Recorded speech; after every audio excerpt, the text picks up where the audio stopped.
Hey everyone, this is Jody Vesley. This is the Heartway Pastor Missionary Caregiver Podcast. We're continuing with Season 3 today, More Stories. And if you've listened to the first few episodes of this season, you'll have heard my call, you'll have heard my testimony, you'll have heard my call specifically into Russia. And today we're going to talk about some of the difficulties of pursuing the call. You've been called to ministry, you're pursuing that, and now we're going to discuss some of the difficulties. And as we do this, it's important to remember from John 16:33 that in the world we will have tribulation, but we need to take heart because Jesus has overcome the world. So we have peace in Jesus.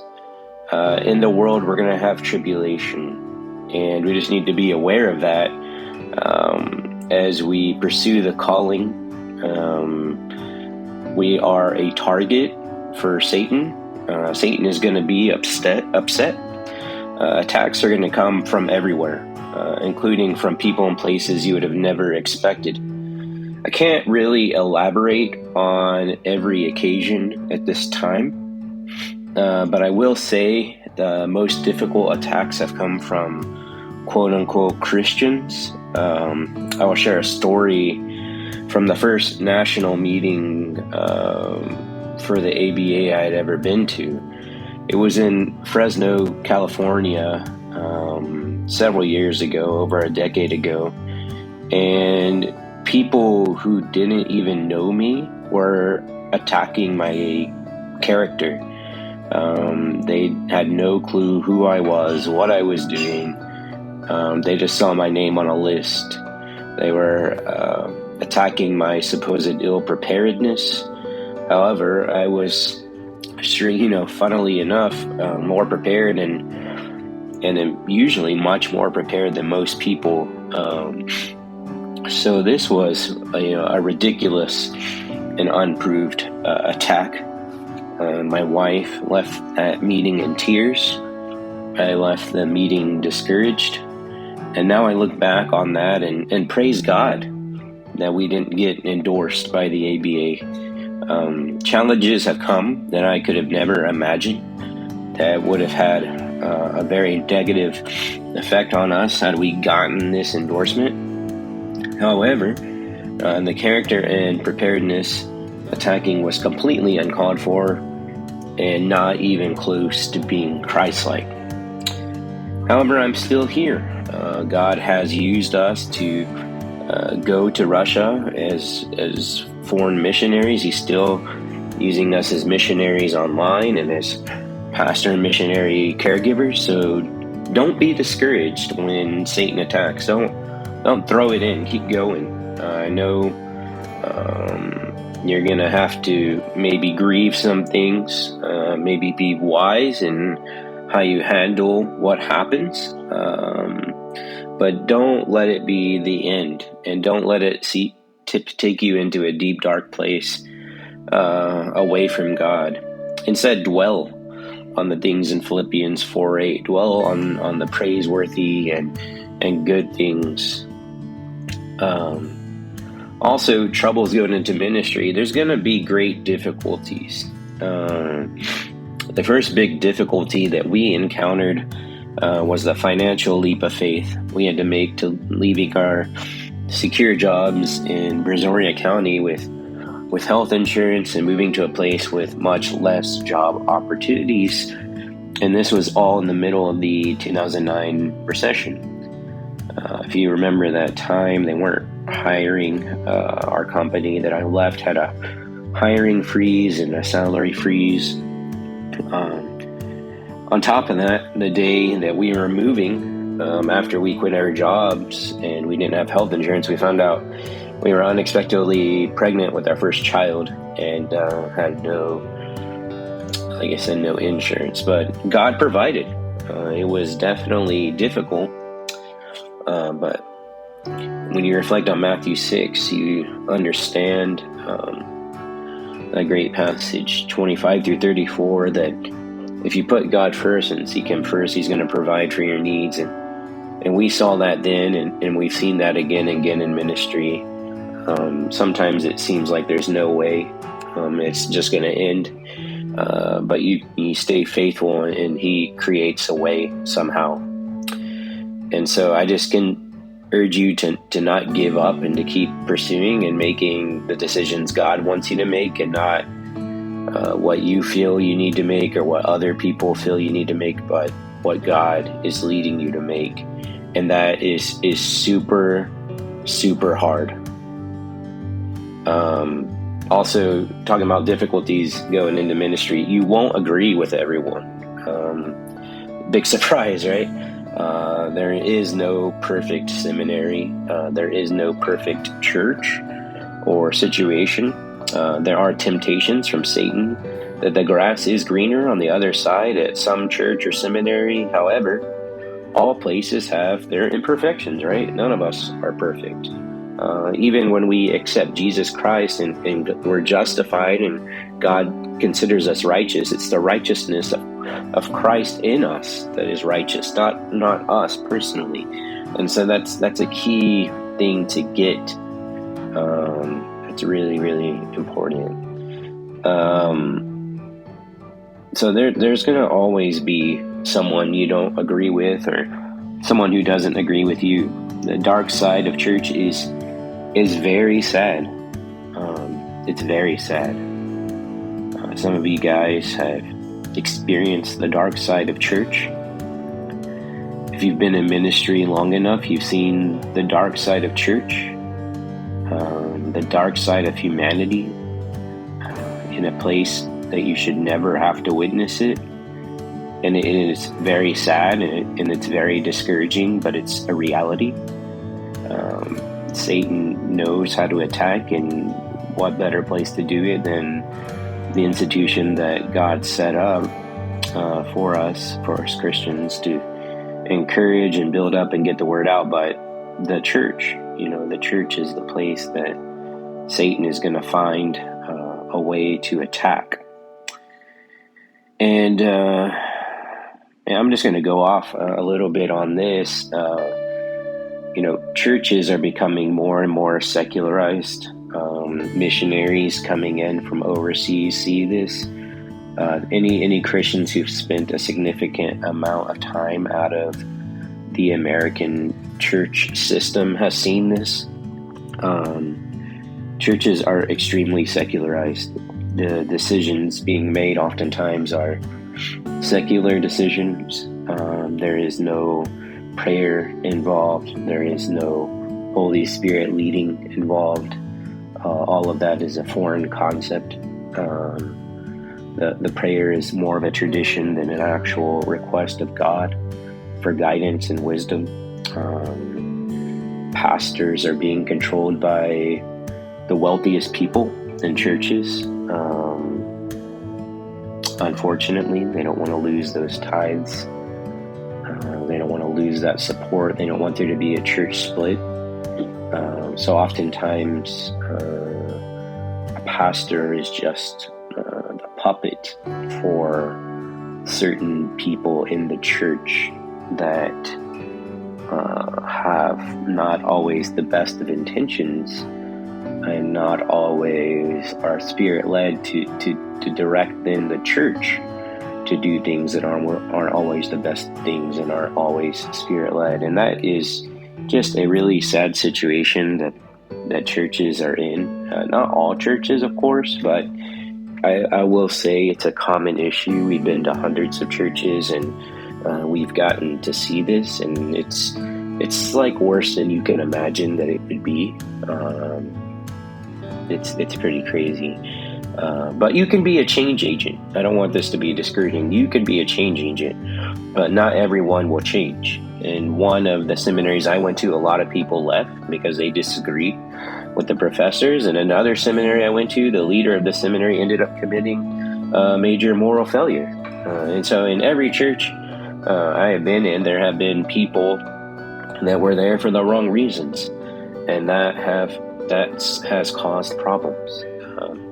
So that you're not going to agree with everyone. It's whether it be your church, whether it be other leaders. Just expect that. The finances, talking about more troubles going into ministry.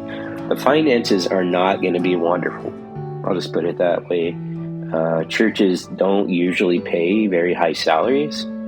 I recommend you and your spouse get on the same page when it comes to this before going to a church or mission field. Be honest and upfront with the church about the finances you will need to provide for your family. If a church cannot provide for your family, your spouse, then you will need to be on the same page on the next steps to take, whether it be budget cuts, or whether it be an additional job, or whether it be the spouse working, or a combination of these things. For my wife and I personally, it was important for us that she wasn't taken away from the home on a regular basis for work. So she works with me in our ministry. This makes it quite challenging because we need to raise more funds for our online mission work with Russians and for this caregiver ministry. But it's what we have decided to do. We've had people tell us that she should get an additional job. I mean, that's really been from day one. It's, it's strange, right? In any other field, if you don't make enough, you just, I don't know, the way I look at it in the secular field, if you don't make enough, you just go somewhere else that pays you enough, or you get another job, or you work your way up. But in ministry, it's like, I don't know, it's like it doesn't necessarily matter.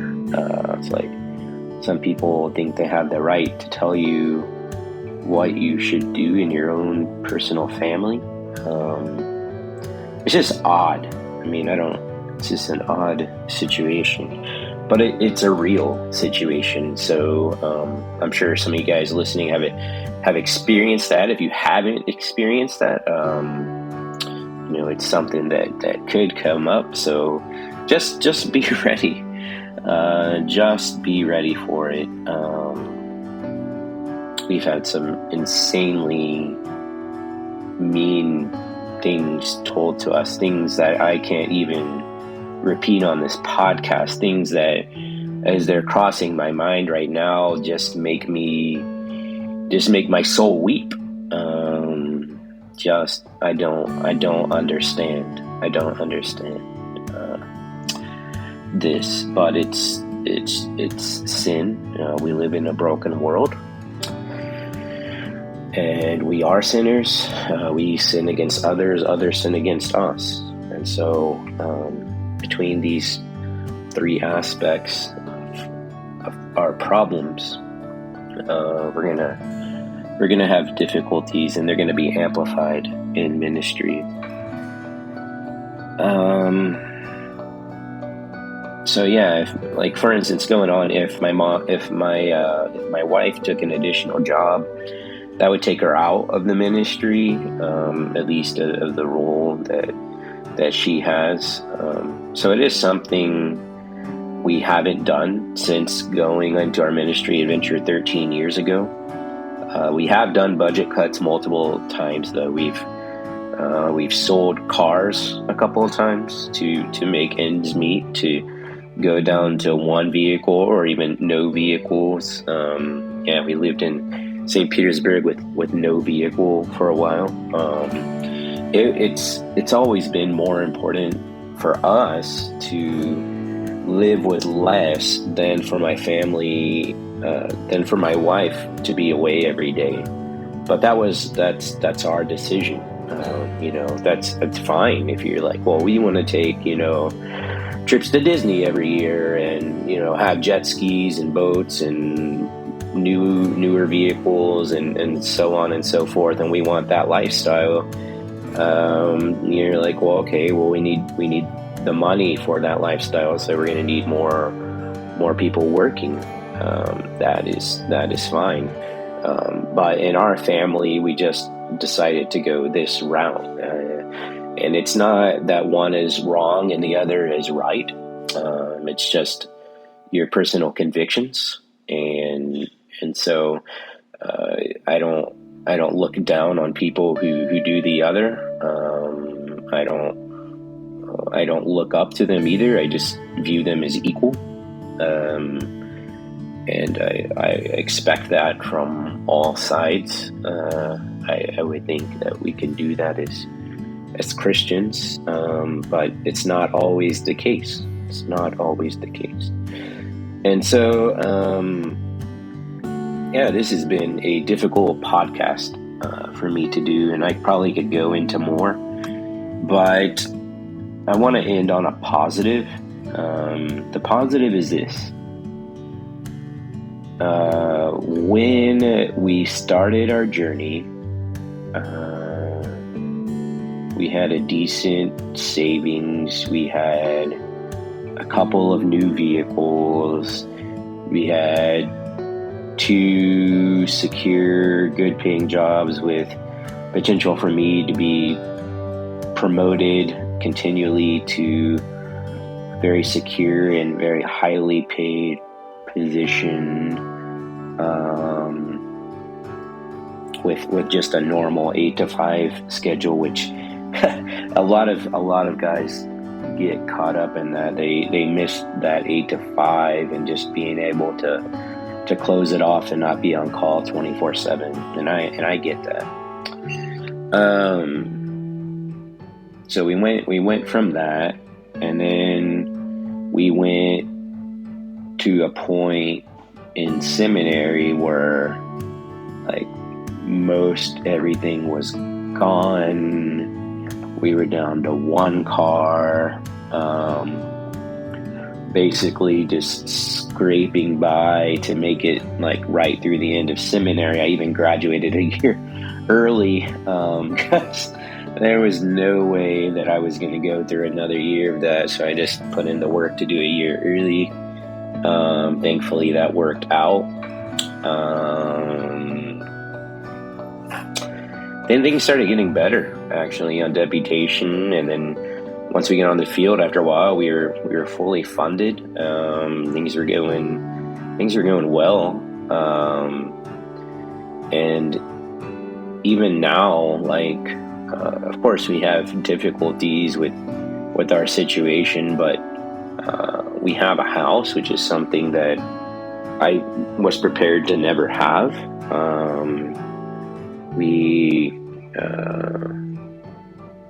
We've planted a church. We're still in ministry. We have a good and continuing education. We've grown a lot in our faith, probably more than I could have ever imagined, which helps us to be really understanding of people. We're in a really, we have 2 new ministries. Been in the ministry since 2009, I guess. So 13 years, and we're still going. There's a lot of times it could have ended, but we're still going. And there's been low points, there's been high points. So expect that. There's going to be lows and there's going to be highs. And just when you don't think the lows can get any lower, they can. But we just need to gravitate towards those highs and keep the end in sight. As Paul said, keep running the race. Don't give up. It's going to be difficult. Running isn't easy. My son Gideon and I, we were running for a while together, and he did really well. He's young. He ran a 10K and was doing really well, best in his age group, faster than a lot of adults. And now he's to the point where it's just not fun anymore It's not, and when you're running, it gets hard at times. But when you finish, you feel good. After you do it and you see the end result and the results after doing it, you see what it's accomplished. And so when we run the race spiritually, we see after a while the results. And when we keep doing it, eventually we'll see the end result. And so that may not be in our lifetime, but we have faith and we walk by faith. And so trouble is going into ministry, keep walking by faith. And don't get tempted by how much in your mind you think it could be easier, because spiritually you're not going to be at peace with doing anything else if you are truly called. So keep on keeping on. This has been the Heartway Podcast, where we seek to help with issues at the source. Until next time.